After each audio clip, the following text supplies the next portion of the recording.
नमस्कार. आजच्या वेळेस बघायचं इथं 9वी गणित भाग 1 त्याच्यामधलं संकीर्ण प्रश्नसंग्रह 2 मधला प्रश्न क्रमांक 6. काय दिलं? जर n ही पूर्ण वर्ग संख्या नसेल तर वर्गमूळ n ही खालीलपैकी कोणती संख्या असेल? ओके. जर n ही पूर्ण वर्ग संख्या नसेल तर वर्गमूळ n ही खालीलपैकी कोणती संख्या असेल? पूर्ण वर्ग म्हणजे 4, 9 वगैरे अशी संख्या नसेल तर वर्गमूळ n खालीलपैकी कोणती संख्या असेल? नैसर्गिक संख्या तर नसणारच आहे ती. त्याच्यानंतर काय परिमेय संख्यासुद्धा नसणार आहे, कारण पूर्ण वर्ग संख्या नाही आहे ती. आणि आता हे दोन ऑप्शन नाही आहे म्हटल्यावरती ABC हे तिन्ही पर्याय असू शकतात. हा पण ऑप्शन येत नाही. ओके, हे तिन्ही चुकीचे आहे. म्हणजे राहिली कुठली? अपरिमेय संख्याच आहे ही. या प्रश्नाचं उत्तर काय? अपरिमेय संख्या. आता 7वं, खालीलपैकी कोणती संख्या करणी नाही? ओके.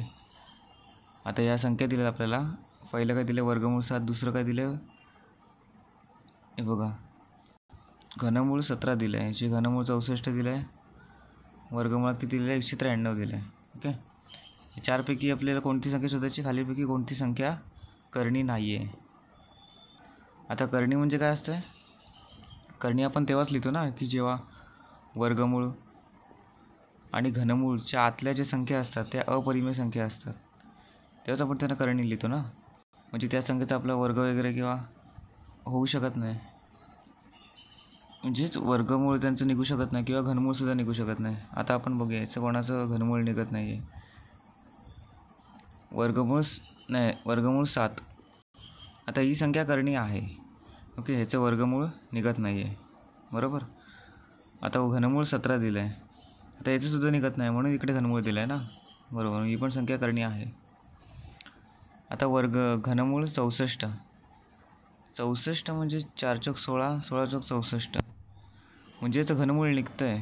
ही संख्या करणी नाही आहे. करणी द्यायची गरज नव्हती. मग घनमूळ निघत असेल तर डायरेक्ट 4 उत्तरे आलं असतं ना. मग करणी द्यायची गरज नाही आहे. तर ही संख्या करणी नाही. आता वर्गमूळ 193. तर ह्या पण संख्येचं वर्गमूळ घनमूळ काय निघत नाही आहे. त्याच्यामुळे हे बरोबर आहे. ही संख्या करणी आहे. म्हणजे ही फक्त एकच संख्या करणी नाही आहे. ओके.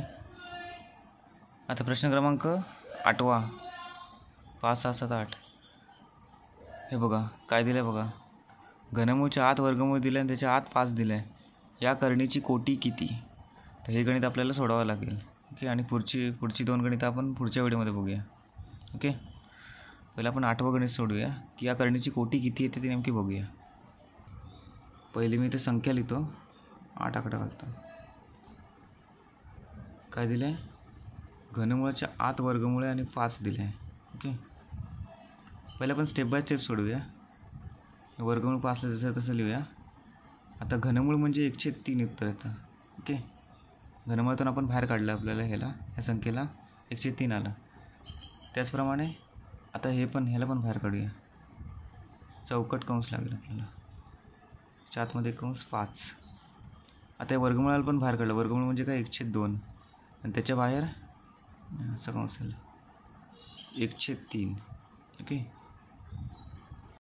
हे तुम्हाला समजलं असेल. पहिलं आपण घनमूळाला बाहेर काढलं आणि 103 लिहिलं. या संख्येला घनमूळातून बाहेर काढलं. त्यानंतर वर्गमूळातून 5ला बाहेर काढला तेव्हा 102 लिहिलं. आणि ह्या सगळ्याला 103 आहे ना, म्हणून. आता या 2 आणि 3चा गुणाकार होणार. 5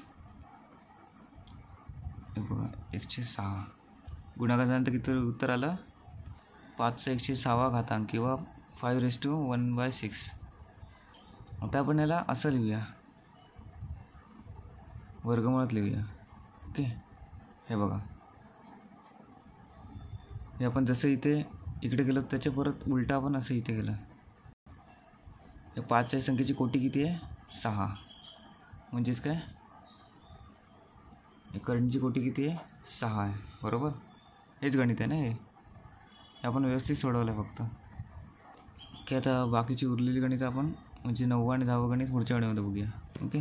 धन्यवाद.